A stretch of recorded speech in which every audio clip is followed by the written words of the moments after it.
Hello, everybody. Welcome to episode 53 of the Don't Be Ridiculous podcast. It is Sunday evening, about 7:30 p.m. Eastern Time. Just finishing up the Sunday slate of games. And, as always, reminder, make sure you like, subscribe, comment, tell us why we're wrong and, all that good stuff. But, no, never wrong. Never wrong. That's the beauty of having your own podcast. You can never be wrong. Yeah, exactly. We're just kind of watching the finishing of the game. So it looks like the Green Bay and New England are going to go to overtime, which I don't even have words to describe what's going on there. And then Someone called Bailey Zapp is playing quarterback for the Patriots. Right. Yeah. The Patriots are on their third string quarterback somehow, and this game's going into overtime. And then, Russell Wilson is scrambling around at the end of the game trying to make stuff happen for Denver. And, it seems like that's a trend also. Yeah. But yeah, opening. So we're going to jump into the Dolphins played Thursday night, and, they lost unceremoniously. But Tua got injured. The Dolphins quarterback got injured. He got a concussion. Some would say another concussion. So we wanted to delve into that. I mean, first I just want to say, congratulations to the Bengals for winning that game. I was impressed with the way the Dolphins played, but before we get on to the on the field stuff, we're just going to talk about the concussion issues. So, Tua Tagovailoa got a concussion in the Thursday night game, and this was after what happened on Sunday. They're playing the Buffalo Bills. He gets knocked down, and he gets up, shakes his head, falls down again, gets back up. It was right before halftime. They send him into the locker room early, and then he comes out for the second half and plays pretty well. And he played pretty well Thursday before the injury. Right. And then played Thursday and got sacked, got thrown to one side, and back of his head hit the turf pretty hard, and he was knocked out. You could tell he was not awake. Yeah. Anymore when that happened. He had his arms in front of his head, and his fingers were weird. It was weird. It was weird. It was kind of it was scary, Yeah, so he went completely limp and was you could tell he was out of it for definitely a few minutes there. They brought the carted him off the field, took him to the hospital. He got released from the hospital the same night and traveled with the Dolphins back home. So that launched a whole week of controversy.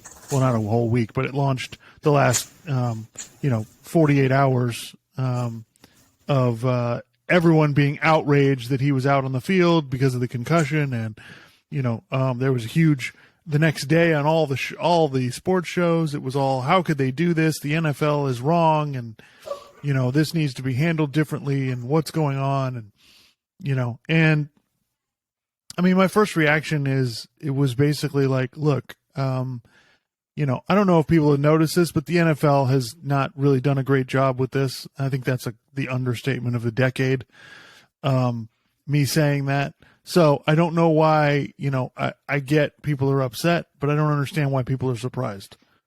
Like, this is not, the way this is handled is not, not been very good.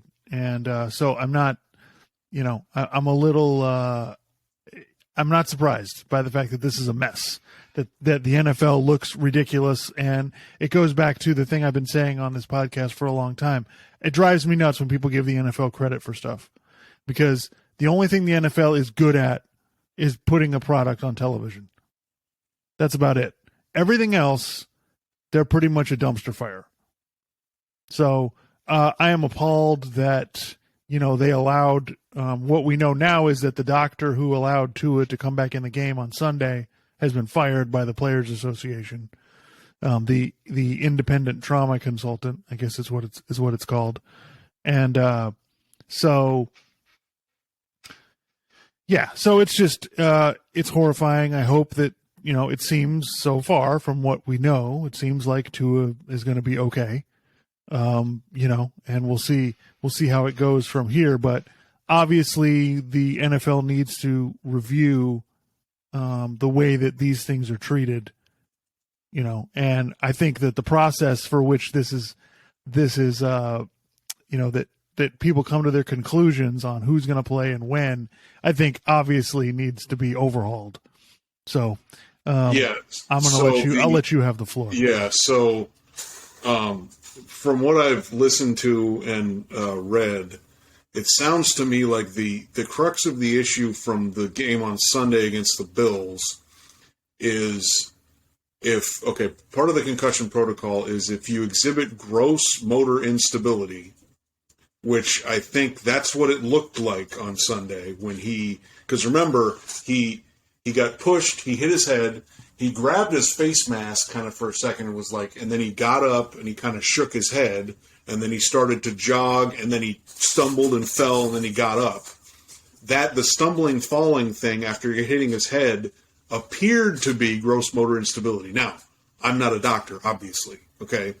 And according to the policy, the player can't come back out if they exhibit gross motor instability. But I guess the team doctor and the independent neurotrauma consultant have to rule out another cause besides a neurological cause of the gross motor instability. Okay. And so then you heard, if you were watching the game or you heard later, the team said he had a back injury and an ankle injury. Now, I'm not necessarily saying they're lying about the back injury, because earlier in the game he did a quarterback sneak and he kind of fell on another player's back and kind of got bent backwards in a weird way. And I remember him getting up after that, kind of looking a little stiff or a little annoyed, like he was kind of injured. Okay. But it seems like they ruled out a neurological cause of him stumbling and falling down, which, again, I'm not a doctor, but that seems to be BS. Okay. Just from the way that it looks, So I guess it becomes a question now of how do you kind of, that particular issue, what's the right way to analyze that? Because were they analyzing it from the perspective of,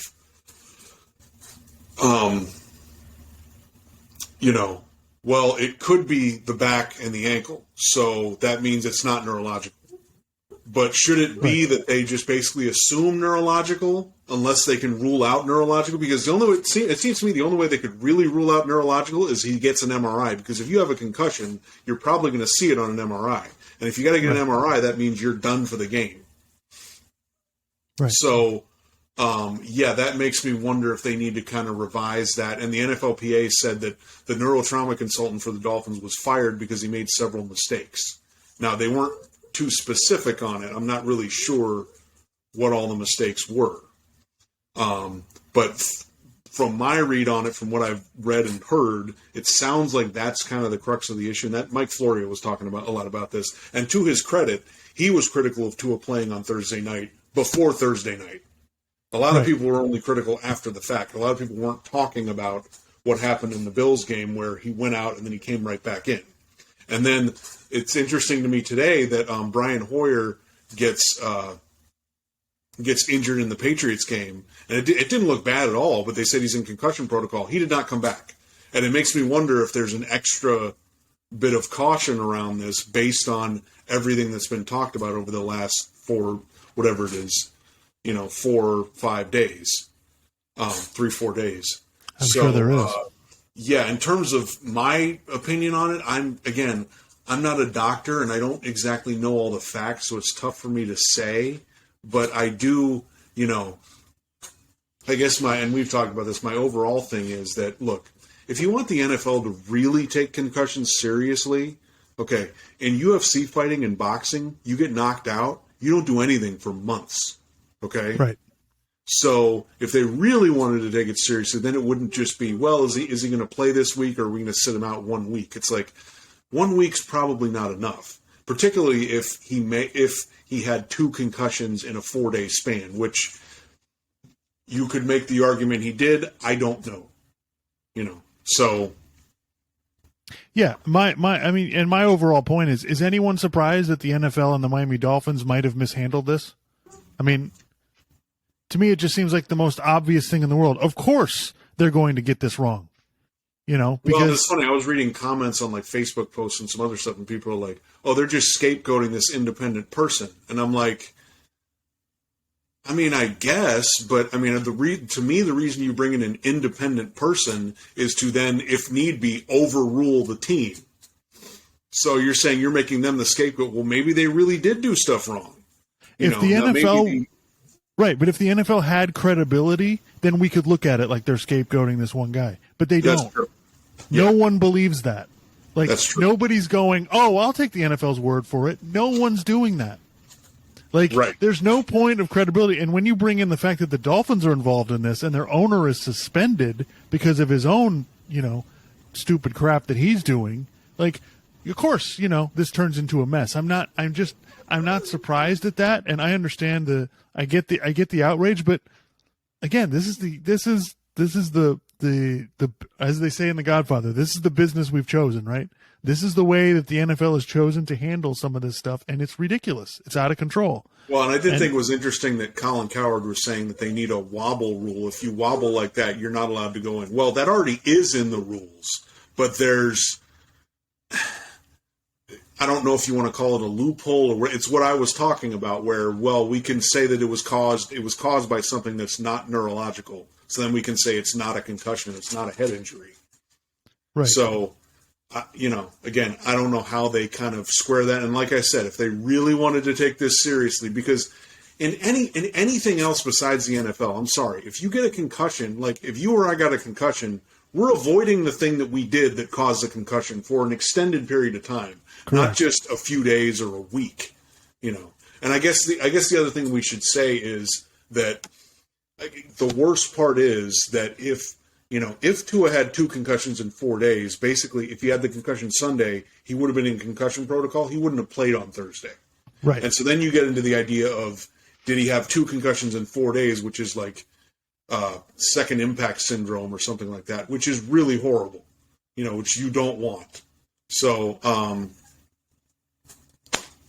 it's kind of interesting where they go. I think some people were acting like, well, if Tua hadn't, if the injury on Thursday was worse because of what happened on Sunday. Well, first of all, you don't really know that.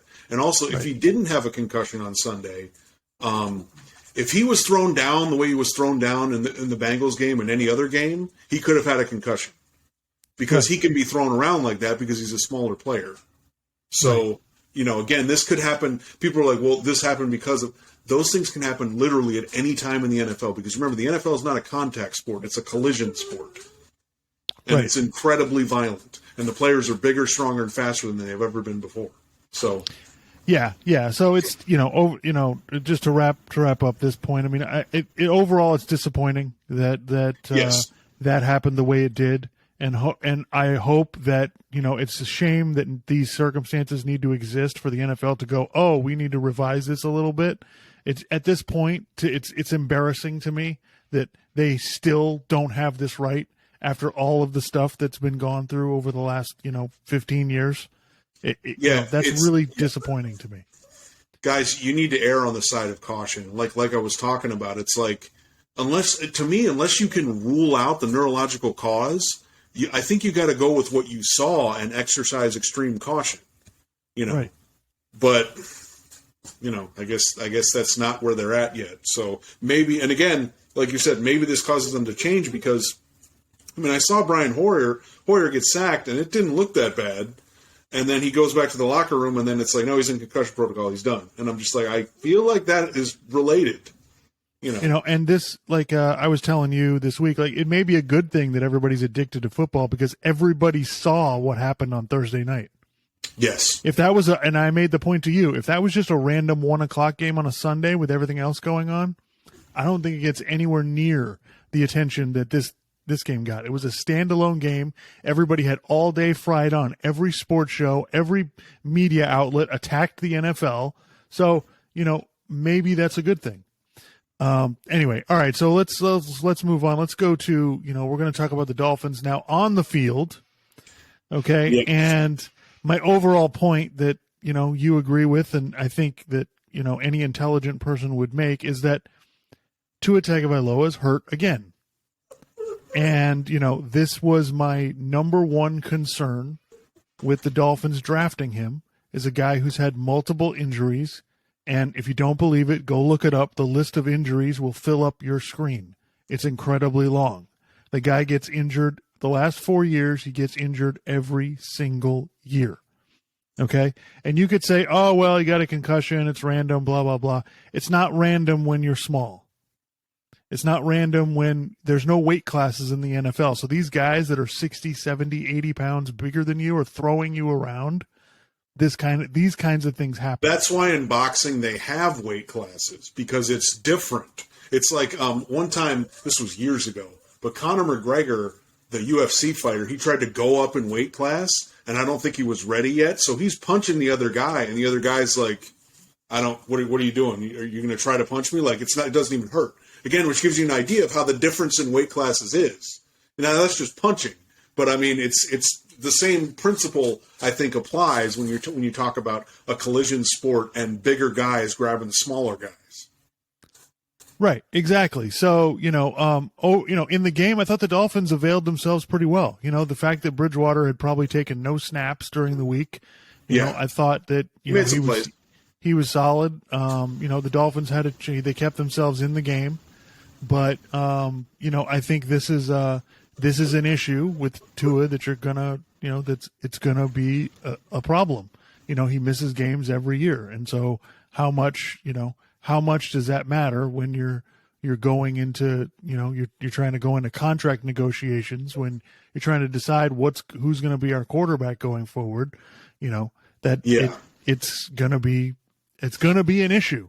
Yeah. And the other thing that maybe people don't, I got to be careful discussing this, but look, he's decided to play a violent sport. So given that he's done that, I think we can watch and, have comments on it. Okay.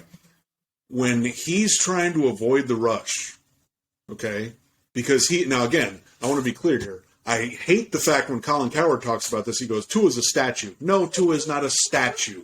Okay. Matt Ryan's a statue. Okay. If you want to talk about quarterbacks who are statues, we can do that. Tua can move a little bit. Okay. A little bit. He doesn't have elite speed or anything. Okay. He can move a little bit. But he tends to get the idea, and remember, people were talking about this. Joel Klatt talked about this coming out of college. He seems to think he's more athletic than he is. Okay, and that gets him into trouble. That got him into trouble playing against SEC teams. Okay, now he's playing against NFL teams. And so, look, it's like, dude, if, sometimes he can sort of get away from the rush for a second. Okay, if you can get away for a second, fine.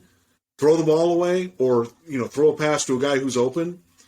If not, go down, just fall down, okay? Or in this case, in that particular play, he rolled out and then he rolled back to the middle of the field. It's like, dude, throw the ball away or just run toward the sideline. Like, you have to take steps to protect yourself because you are a smaller guy, and if a bigger guy hits you, I mean, he may have suffered a concussion last week because he got pushed. I've seen plenty of quarterbacks get pushed to the ground and they get right back up and they're fine.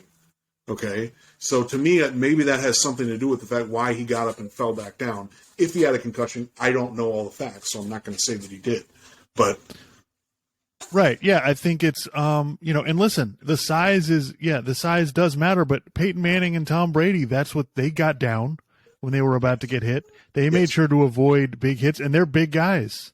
It doesn't even matter how big you are with the violence and the speed going on in these NFL games. Right. So yeah, I feel really bad for Tua, but at the same time, this comes with the territory. Like, this is part of the deal, and I know that that's the Tua lovers are going to be mad about that and think that we're hating on him. No, we're just telling the truth. This is the situation that you're in. If you don't acknowledge it, I mean, that's on you. So, now so the outlook for the Dolphins going forward. Look, I mean, I'm hearing all of this. I think people think that Tua is going to be out for a long time. He's going to be out for a month or 6 weeks or something like that. Well, like I said, if you wanted to take this as seriously as you need to, he probably should be. But do I think that's going to happen? No. No, it's probably not reality.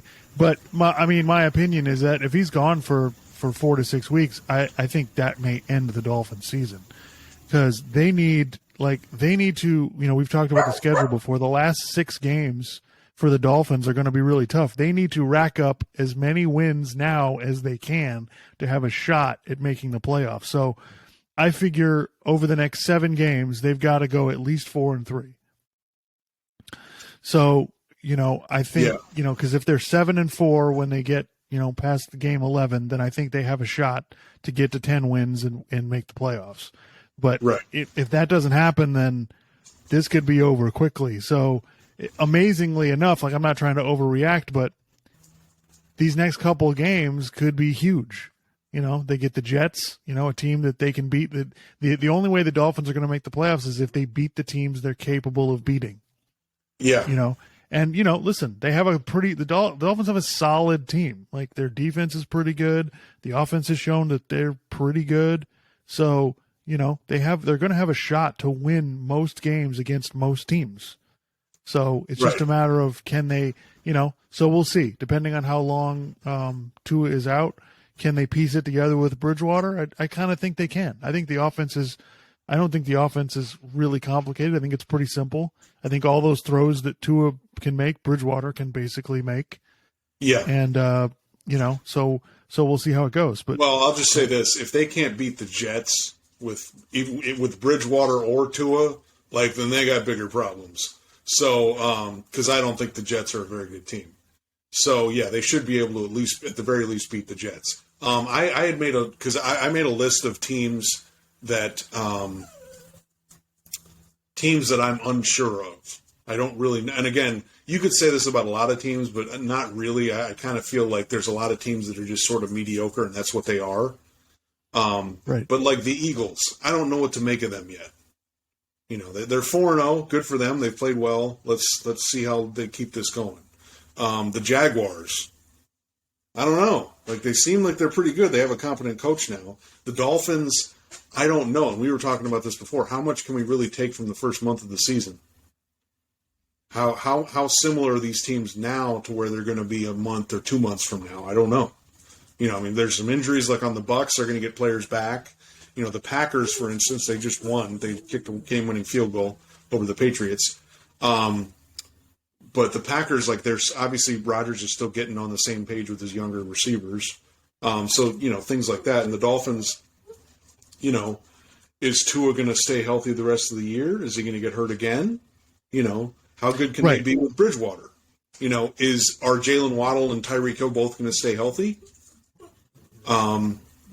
Is the offensive line going to continue to hold up? Will they be able to run the ball a little better? I don't know.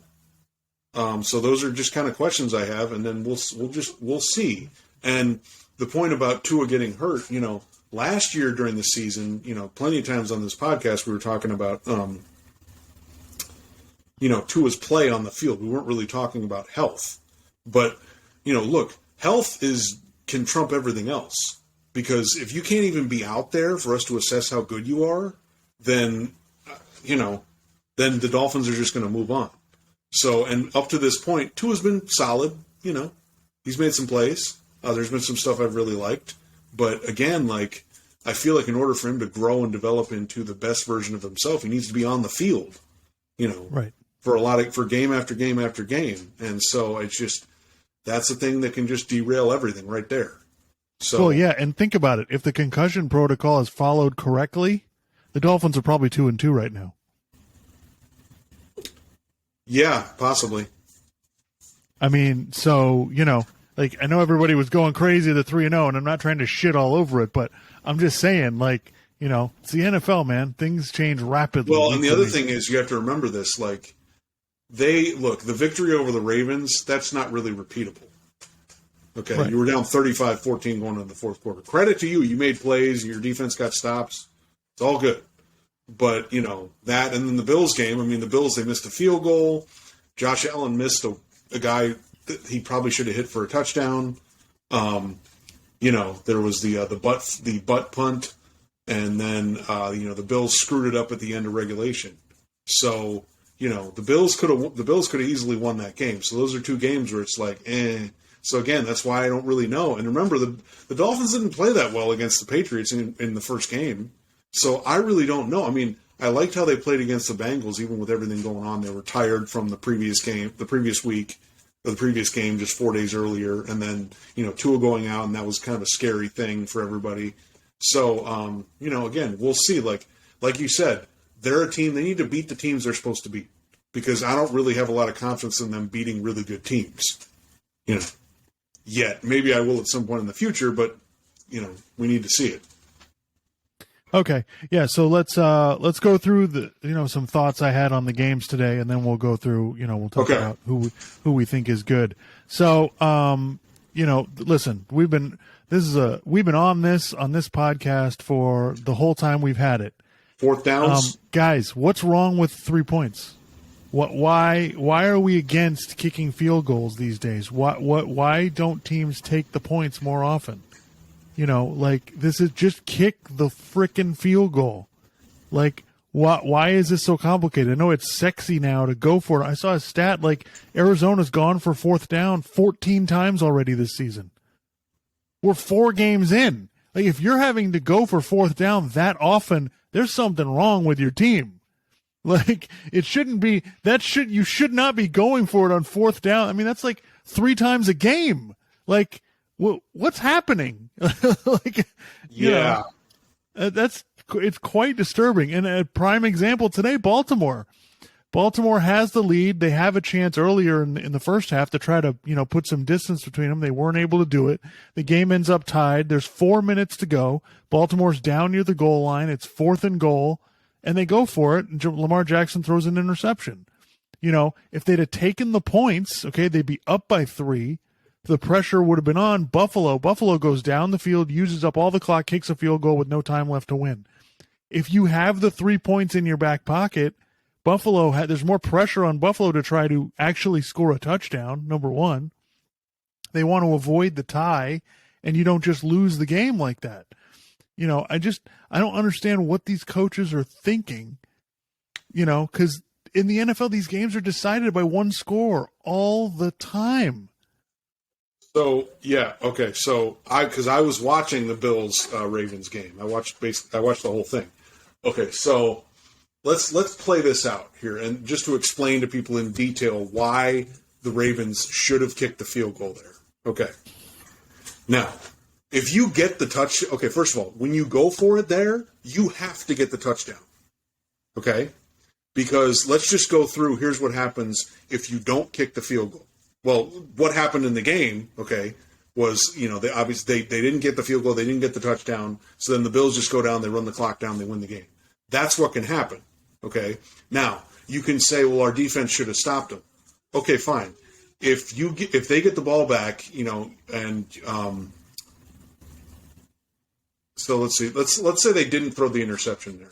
I mean, it was basically a turnover on downs because he threw the interception in the end zone. But let's say Lamar Jackson didn't throw an interception there. You go for it, right? Okay. You can say the Bills got to drive a long way. Sure, they got to drive a long way, and your defense has to make a play. But if you're relying on your defense to make a play, but let's say that, but even if the defense does stop them, you still got to score to get ahead because the game's tied. Okay, so. And then it becomes a thing where, well, what if, so you kick the field goal, okay, and then they go down, they kick a field goal. Well, guess what? You're tied, okay? You're not behind because you kicked the field goal before, okay? And then you could go, well, what if we kick the field goal and they score a touchdown? Fine. If you kick the field goal, it's 23-20 you, then they go down to score, it's 27-23. If you score a touchdown, you win the game. If you don't kick the field goal and they score a touchdown, it's 27-20. You got to score a touchdown just to tie it to go to overtime when you could lose the coin toss and lose the fucking game. Okay? So, like I said, when you go for it there, you have to get the touchdown. Okay? Because there's too many things that can go wrong. And like we saw today, Buffalo, first of all, credit to Buffalo. That was perfect. They drive down the field, and then they got it close enough, and then they took a knee twice, ran the clock all the way down, kicked the field goal to end the game. Okay? Beautiful. Okay, that's exactly what you should have done. And so, it's just one of those things. We've seen it a bunch. We saw it. We were critical of the Chargers doing it. You just mentioned the Arizona Cardinals going for it. And I keep seeing teams go for it on fourth down early in the game on their own side of the field. And I'm just like, what are you doing? Look, I understand you'd like to get a touchdown every time when you're like, oh, well, it's deflating if we don't get a touchdown. Yeah, but if you don't get that field goal, like that can change the whole damn game. I mean, like I was just talking about, the Bills, if they had made that field goal at the end of the first half against the Dolphins, they probably would have won the game. Right. So, like, it's amazing the way these games are decided, and the coaches are complete morons about this. I don't understand what planet you're on. And like in the first quarter, kick the field, take the points.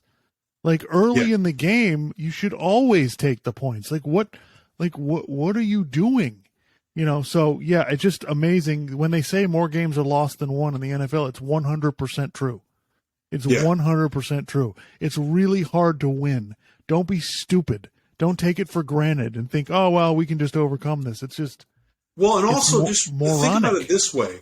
If you're doing that, then you're saying, well, our defense will stop them. Look, that's tough to do, okay? Particularly against like Josh Allen. Josh Allen was running all over the Ravens. They couldn't get a hold of him. He was running out of the pocket. He's running away from defensive linemen. And by the way, if you believe in your defense so much, why don't you kick the field goal then?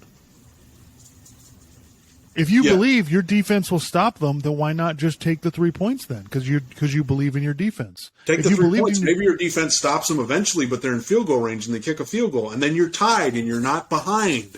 You don't lose the game. Yeah, it's amazing to me that this kind of stuff goes on. But anyway, so moving on. So Philadelphia managed to stay undefeated. They were down 14-0 to Jacksonville.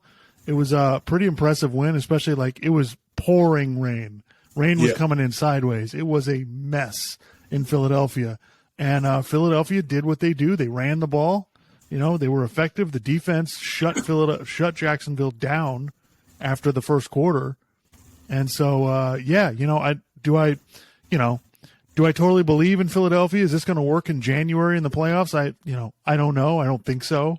But for now, like they did pretty well. And Jacksonville, who was the talk of the town last week after beating the crap out of the Chargers, they showed, all right, the Jaguars are good. They're not ready for prime time yet, but they're a good team.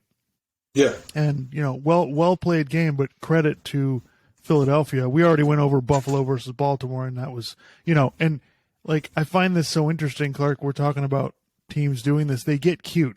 Teams get cute. And it's like, you know what? You know what's adorable? Winning. Yes. It's fantastic. It's the cutest thing ever.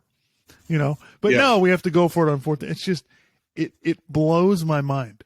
But anyway, and then I couldn't believe, we'll talk about this when we go through the teams, but I can't believe I just shake my head at the Cleveland Browns. The Cleveland Browns should be 4-0. Like, this is absolutely ridiculous. They're up 13 with 2 minutes to go against the Jets. They blow that game. They should have won the game today, but of course it all falls apart on them. Like, it's ridiculous. They're 2-2. They should easily be 4-0. Like, they played the Steelers, they played the Jets, they played Atlanta. They've played all bad teams. And, they should have won all those games. It just shows, the NFL, just keep your head, be smart, you'll win games. Yeah. The other one was, which was, it turned out to be a really fun game, was the Jets versus the Steelers. So, they finally pull Mitch Trubisky out, which everyone and their mother has been like, how can you start Mitch Trubisky?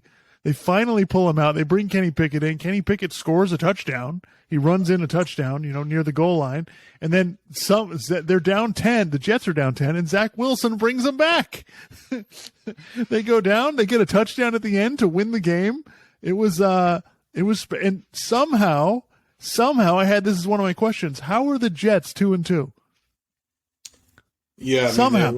They got two wins where it's like, it's kind of like, man, you really pulled that one out. So it kind of, I don't think that inspires much confidence. And the Giants won again, too. So we have to listen to all these New Yorkers tell us how great their teams are when both of them aren't any good. Oh, it's yeah. amazing. No, good. No. It's unbelievable. I was making lists. See what you think. I'm just going to go through a few categories that I wrote down just real quick. Let's do it. Because I was trying to think of, like, what do we really know at this point in the season? Who are the worst teams in the league? It's tough. The Bears. I was going to say the Patriots, but I was kind of impressed with them today. But I still moving forward. I don't really. The Texans, they're 0-3-1, although they've been competitive, but they're still 0-3-1. The Jets, the Steelers. Maybe I shouldn't put them as worse. Their offense is bad, and I just don't like. They're kind of a 500 team. There are a lot of teams in the NFL are just middling. You know what I mean? Like they're going to be finished right around 500, and it's going to basically come down to a couple games whether they're over 500 or below 500. I just think at some point though the Steelers' defense is eventually going to kind of collapse because when your offense is that bad, your defense eventually falls apart. Right. Who are the best teams? Well, this is tough, but the Bills, the Chiefs, the Eagles, Ravens. I got a lot of questions.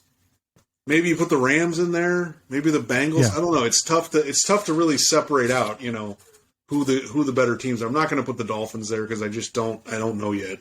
The best defense. Well, hold on. So yeah, I wrote down. I just made a list. Who's good? What teams do I believe are good? Okay.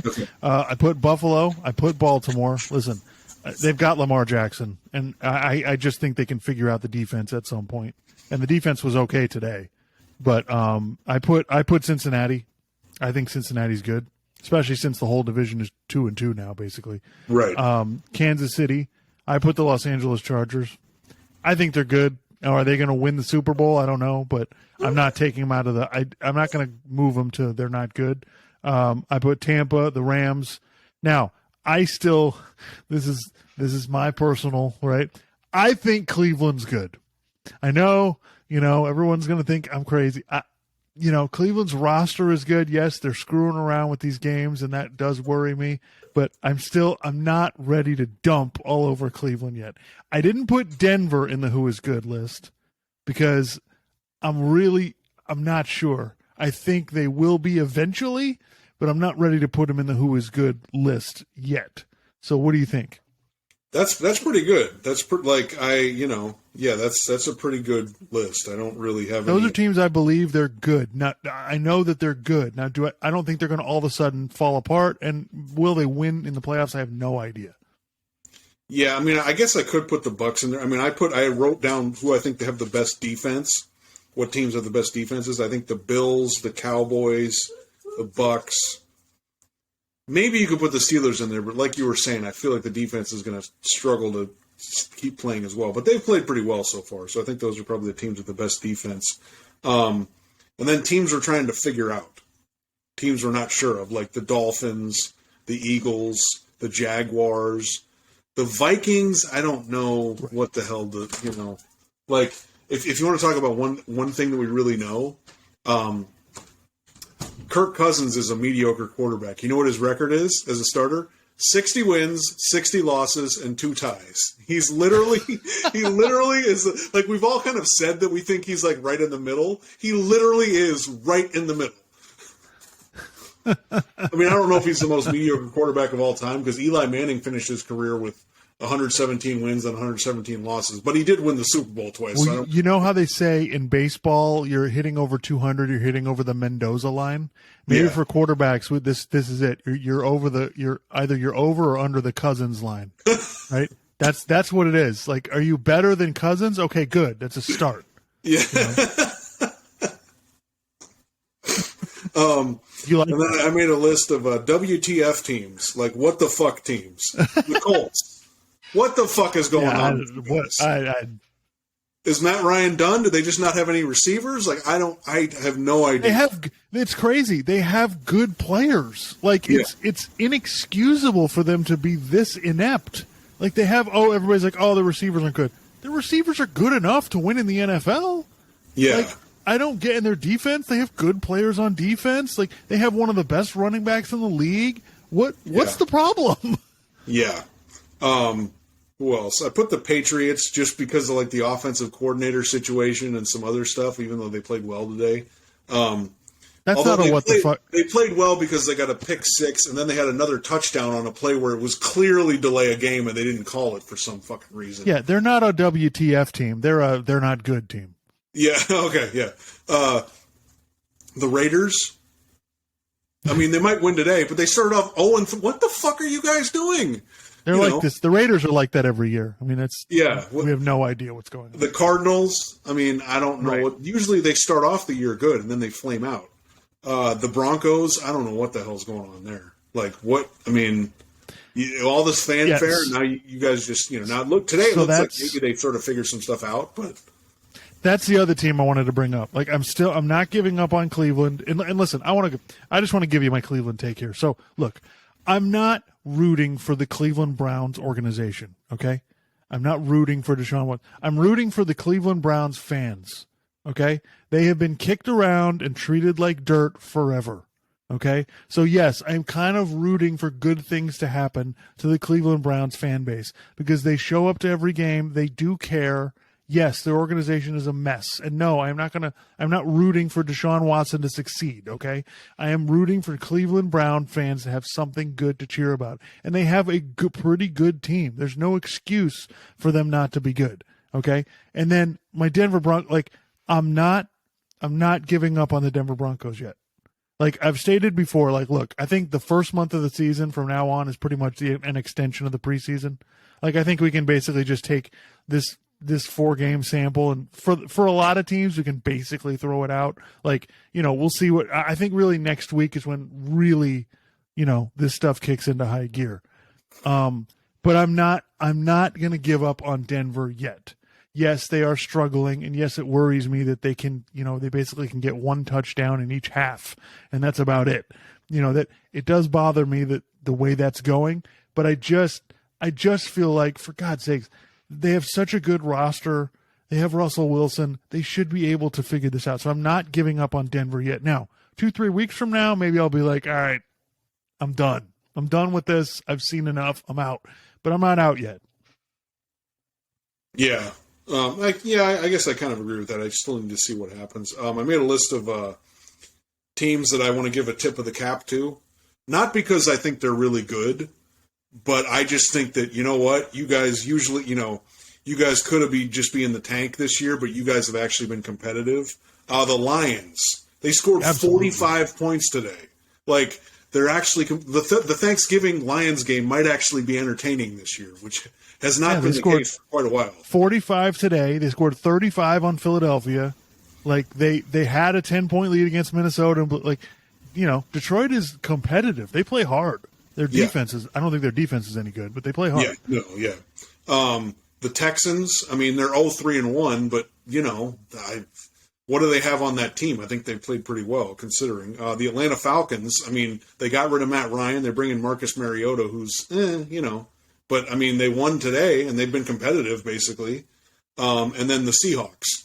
They scored 48 points with Geno Smith, at quarterback. So, and they beat the Broncos in the first game of the season. I got to give them credit. What about the Cowboys? Any credit for them?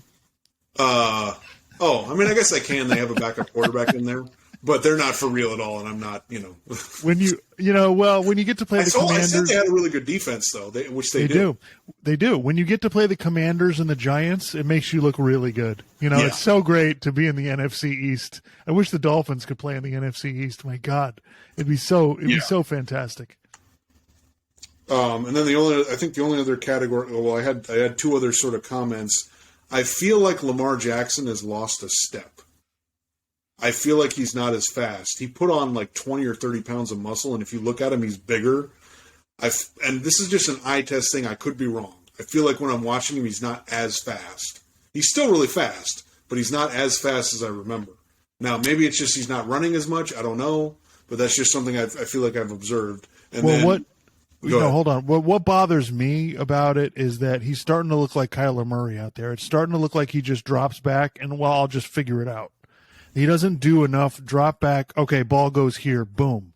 There's way too much other extracurricular stuff going on, and you can't survive like that in the NFL. He was much better last week. I forget who Baltimore played, but they were, Patriots. I felt like. Yeah, the Patriots. Yeah, he was making some throws, in the right window with timing where they were supposed to be. And today it was just all over the place. Drop back, look. Okay, then I'll run. and it's just, I just feel like there's got to be more flow, more rhythm to the offense. Otherwise, he's just going to be in trouble because Buffalo was like, all right, and once nobody was open right away, it's like it becomes a real struggle for him. Yeah. Yeah. I think the only other thing, let's see, the bad offenses in the NFL right now, the Steelers, the Bears, I guess I could say the Patriots, but I don't know. They did score some points last week and this week. But definitely, the Bears might be the worst team in the league. I mean, their offense is, it's atrocious. And then I'll just mention this: the Titans, the Tennessee Titans, they're now 2-2. They started 0-2. Okay, they've come back to get back to 500. I think the division is down to them and the Jaguars. And I think with the Titans, are they a great team? No. Are they a mentally tough team? Yes, because they've made the playoffs 3 years in a row, and now they're back to 500 after starting 2-2.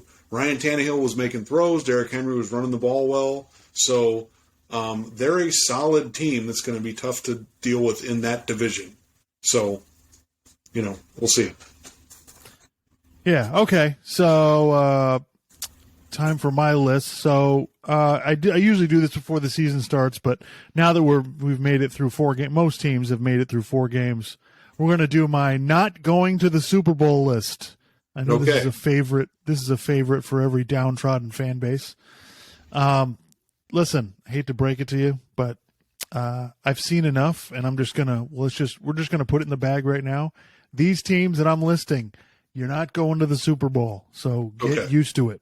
All right, Dallas Cowboys. Well, actually, I'll list, Clark. You tell me when you want to jump in and have a note or something else to say on each team.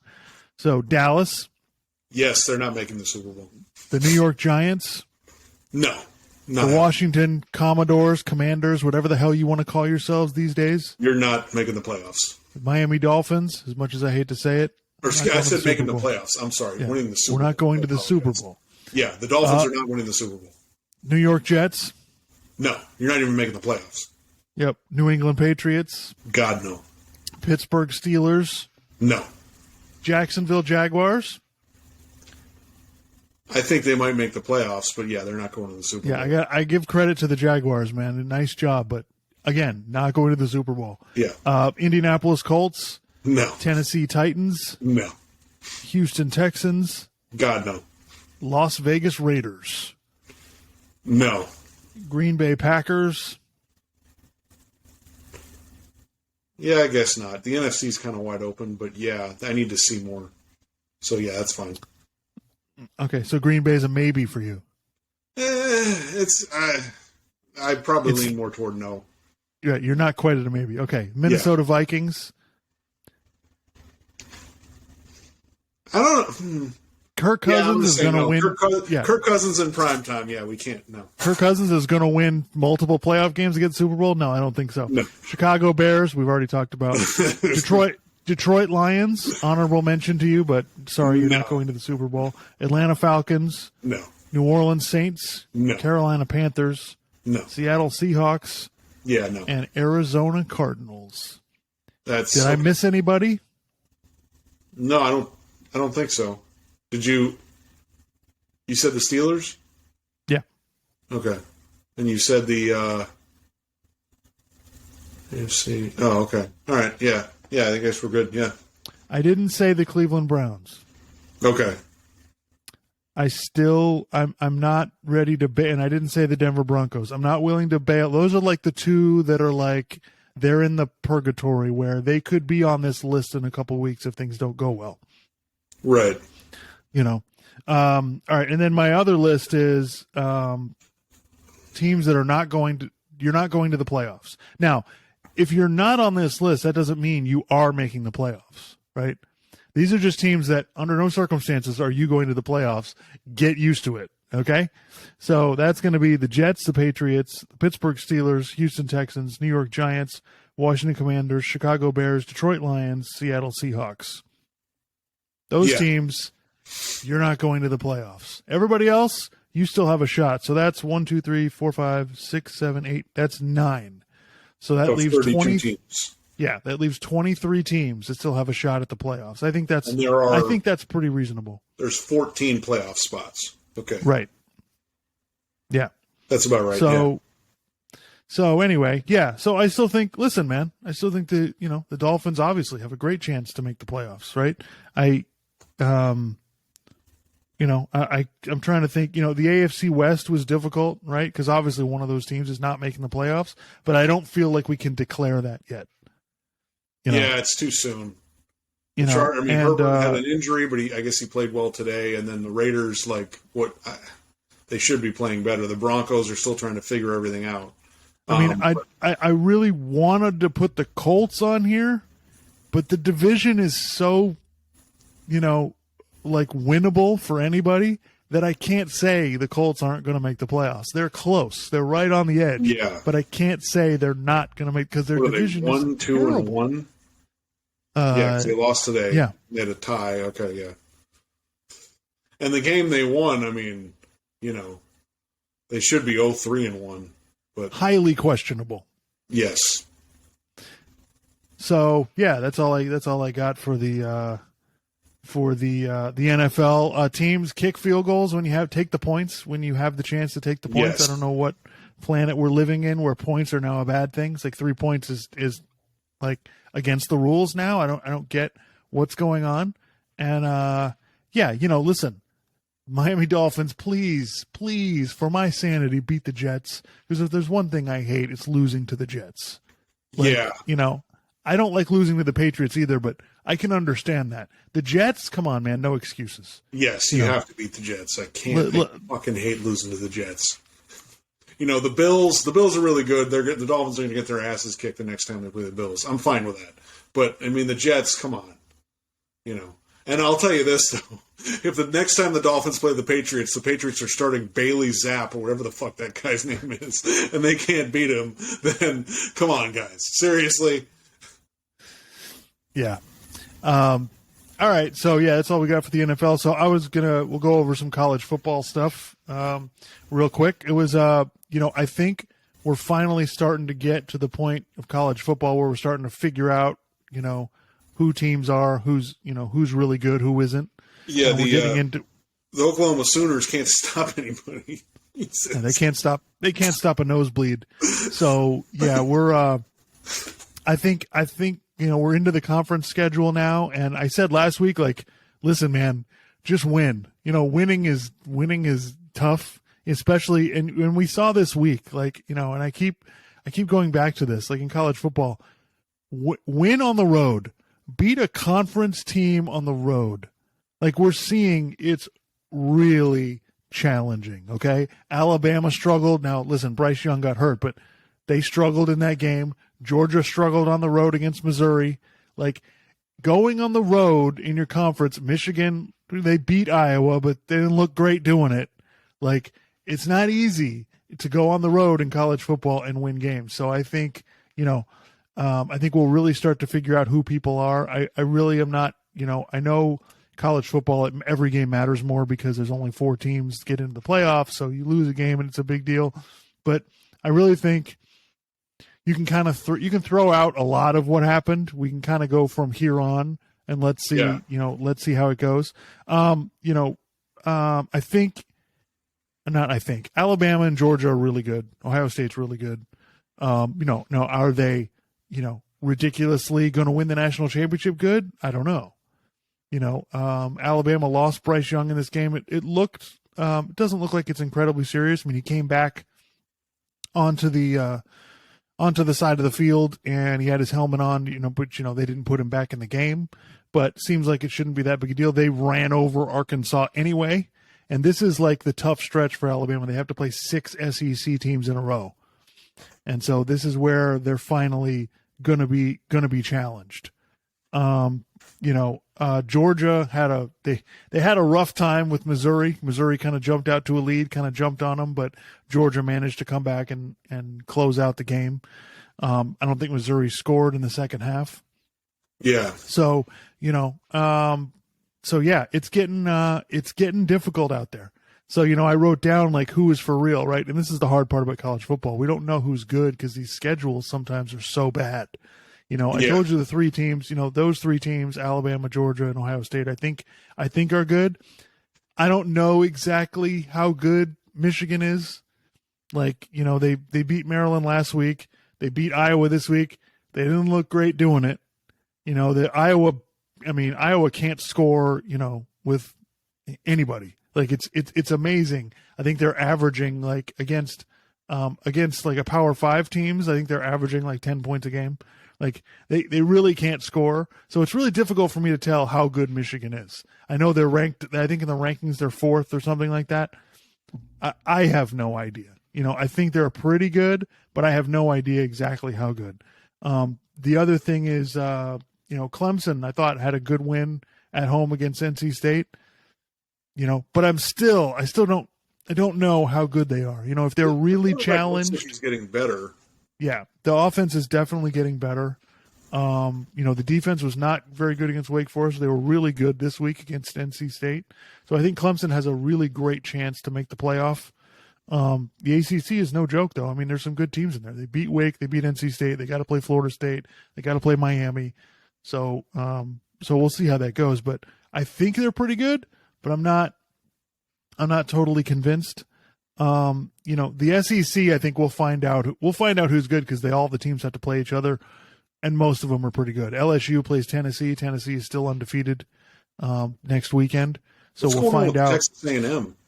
Yeah, so Texas A&M is they have major offensive issues. They already changed quarterbacks once. Jimbo Fisher is an offensive coach, so it's pretty disturbing that his side of the ball is just bad. And they have playmakers. Like they have 2 or 3 running backs that are, have elite speed. They have good offensive talent. I don't know what's going on. They can't. And the problem is, all these teams are now getting better on offense. And so they're not going to be able to keep up with anybody. That game against Arkansas last week, they should have lost. And they got their ass kicked by Mississippi State this week. Like they cannot keep up with legit teams, and they have to play Alabama next weekend. So if Bryce Young is playing, I think Alabama beats Texas A&M by 20, 24, something like that. Yeah. They're going to smoke them. Now, Texas A&M's defense is good. So if their offense shows any signs of life, like they could be really good. And like Texas A&M and LSU are kind of in the same boat. When you watch them, you can see, my God, they've got talent. They're loaded. They have talent all over the place, but they have no idea what they're doing. LSU has a hard time completing a pass to a wide open receiver 5 yards down the field. Like it's a real struggle, but if they ever figure it out, they're loaded with talent. But that's 2 losses for Texas A&M. If they lose this game to Alabama, that's 3 losses. They're going to be, they're going to be history. So, it's quite disturbing. Their offense it's a real mess.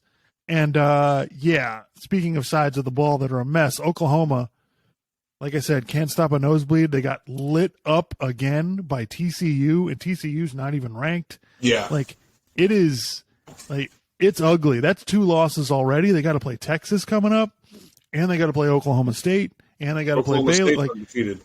Right, Oklahoma State's undefeated. So, Oklahoma's looking bad. And their quarterback, Dylan Gabriel, got hurt in that game, got a concussion, so who knows when he's going to be back.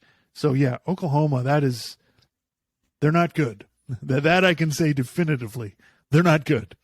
So, it's I think we are starting to kind of figure stuff out, and you can see, like, I don't think it's kind of similar to last year in that there really isn't a dominant team. And like last year, Georgia's defense was unbelievable. We don't even have that this year. We don't even have one team that has a side of the ball that's like unstoppable. Because we've seen Alabama, their offense it can be really good. Their defense can also get run on. Like, you've seen Georgia, like their offense can struggle, and their defense isn't ridiculously dominant like they were last year.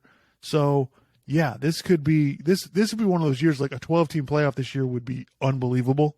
It's a shame that we can't get that this year because it would be a really good year to have that because of how many good, quality teams. Because once you get past, like I heard Joel Klatt talking about this, Alabama, Georgia, Ohio State, and then the level below that is like 15 teams, that all could beat each other on any given day. You have no idea.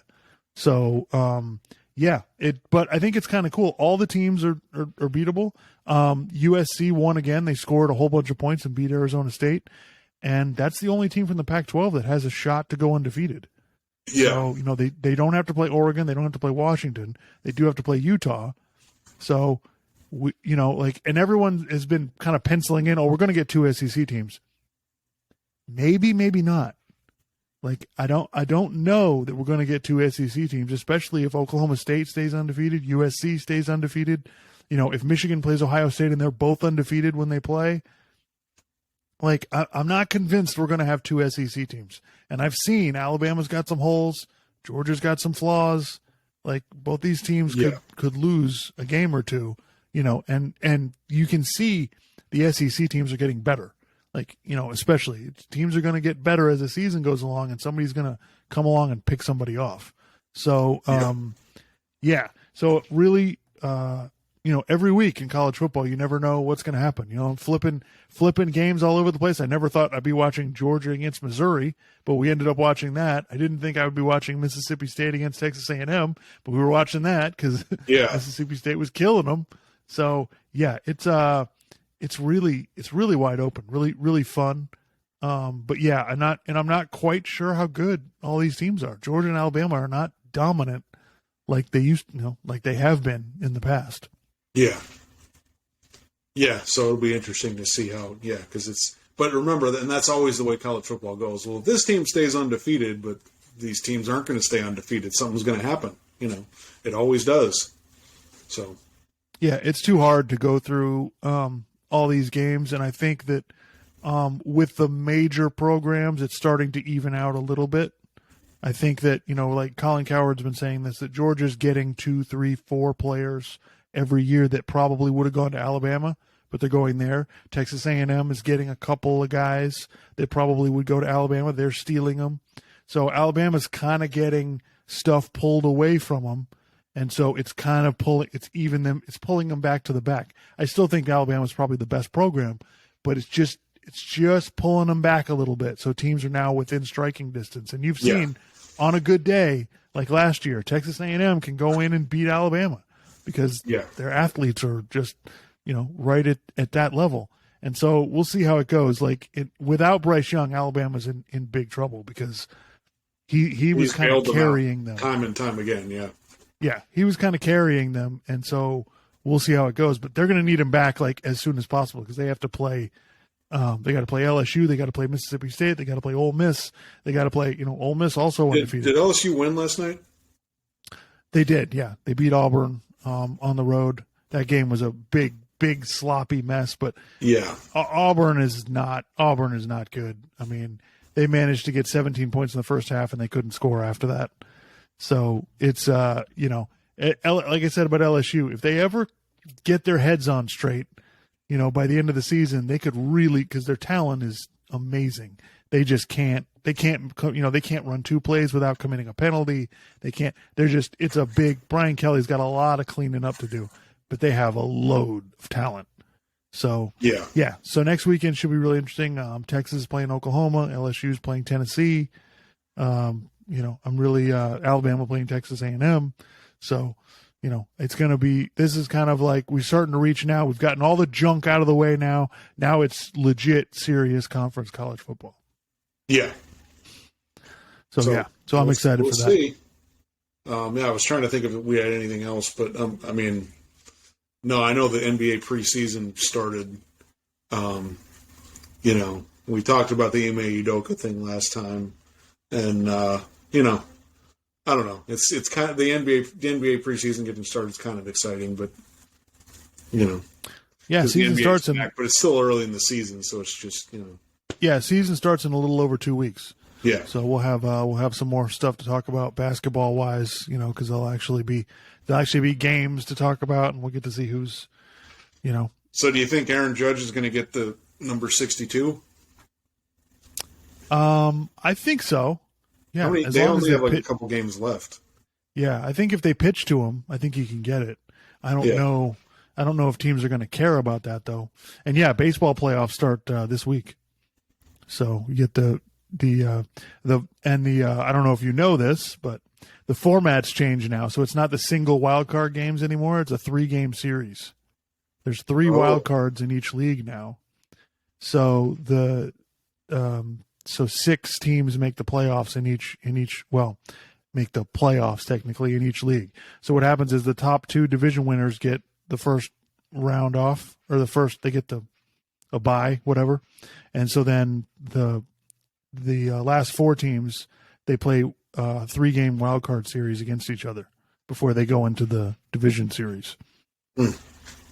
So there's going to be a whole bunch of, really good, so I'm happy for baseball. Like I've been saying this for years, they need to make the playoffs, expand the playoffs, get more, so they can not only get more revenue, but get more people to watch, because more people are going to watch playoff games. That's why people watch, a big reason why people watch the NFL and college football more, because it feels like every week the games are really important. Yeah. So yeah, we probably won't. I can't imagine we'll do a whole lot of baseball, but it's something I like I like watching the playoffs. It's fun to check out. Yeah. All right, folks. Thank you for tuning in, everybody. Good luck out there. Stay safe, and everybody have a good one. See you next time.